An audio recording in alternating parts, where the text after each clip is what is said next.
नमस्कार, शुभ सकाळ। मी गार्गी गोरेगावकर न्यूज 18 लोकमतमध्ये तुम्हा सर्वांचं स्वागत करते।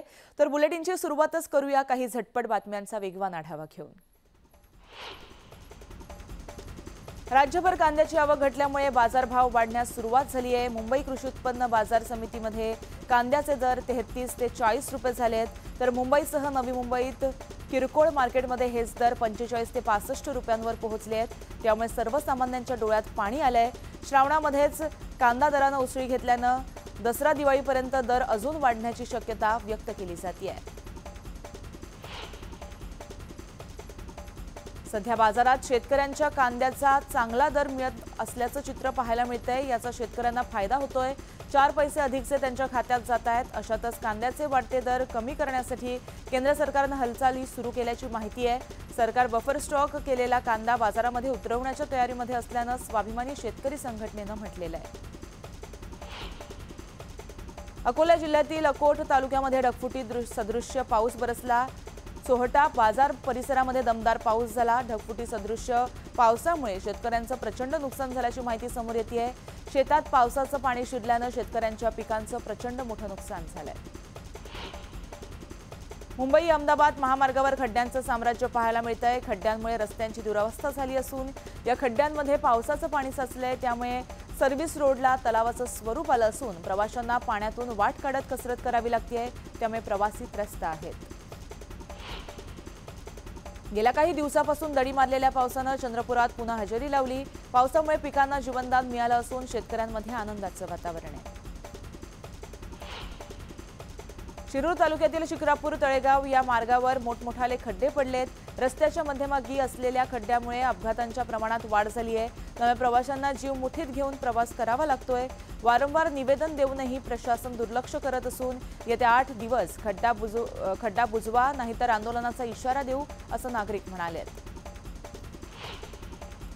बीडमध्ये महावितरणाच्या फसवणुकीविरोधात शेतकऱ्यांनी आमरण उपोषण सुरू केलंय। सौर पंप मंजूर झाला एकाला आणि महावितरणानं तो परस्पर दुसऱ्याला देऊन टाकल्याचा आरोप करण्यात येतोय।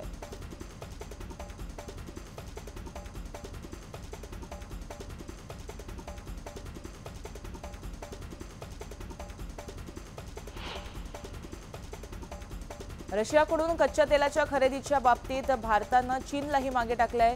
त्यामुळे भारत आता रशियन तेलाचा सर्वात मोठा आयातदार बनलाय।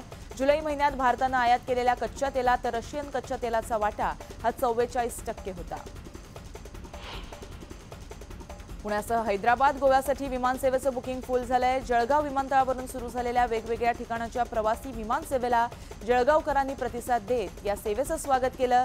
गेल्या काही महिन्यात प्रवासी संख्येचा आढावा बघता जळगावकरांनी हवाई प्रवासाला पसंती दिली आहे, तर अन्य लगतच्या जिल्ह्यांमधूनही हवाई प्रवास करणारे प्रवासी हे मोठ्या प्रमाणात आहेत। पुणे मुंबई पुणे असा दैनंदिन प्रवास करणाऱ्यांची संख्या मोठी आहे। अशातच सिंहगड, डेक्कन, क्वीन, प्रगती या रेल्वे गाड्यांचा आणि गाड्यांना प्रवाशांची गर्दी असते। मात्र डब्यांची संख्या कमी असल्याने नागरिकांना धक्के खातच प्रवास करावा लागतो। त्यामुळे एक्सप्रेसचे तात्काळ डबे वाढवून प्रवास सुखकर करावा अशी मागणी प्रवाशांमधून व्यक्त केली जाते। सकल हिंदू समाजातर्फे आज कोल्हापूर बंदची हाक देण्यात आली आहे।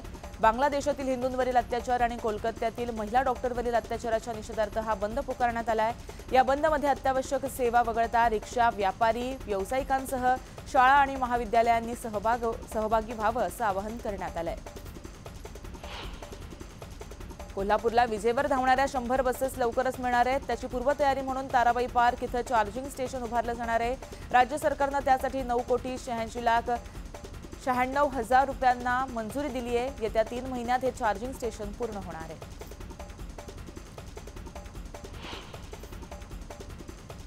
पुणे पिंपरी चिंचवड महापालिका कार्यक्षेत्रांतर्गत इयत्ता 11वी केंद्रीय प्रवेश प्रक्रियेची तिसरी विशेष फेरीची गुणवत्ता यादी जाहीर झाली आहे। प्रथम पसंती क्रमानुसार 1928 विद्यार्थ्यांना प्रवेश जाहीर झाला आहे। राज्य शासनाने मागील 1 वर्षापूर्वी पुणे महानगर प्रदेश विकास प्राधिकरणाच्या 407 पदांच्या आकृतीबंधास मान्यता दिली होती। मात्र त्याच्या नियमावलीस मान्यता दिली नव्हती। त्यामुळे प्राधिकरणाची भरती प्रक्रिया रखडली होती। गुरुवारी नगर विकास विभागाने PMRDAच्या सेवा प्रवेश व सेवांचं वर्गीकरणास मान्यता दिली आहे। त्यामुळे स्थापनेपासून रखडलेली कर्मचाऱ्यांची भरती हा करण्याचा मार्ग आता मोकळा झाला आहे।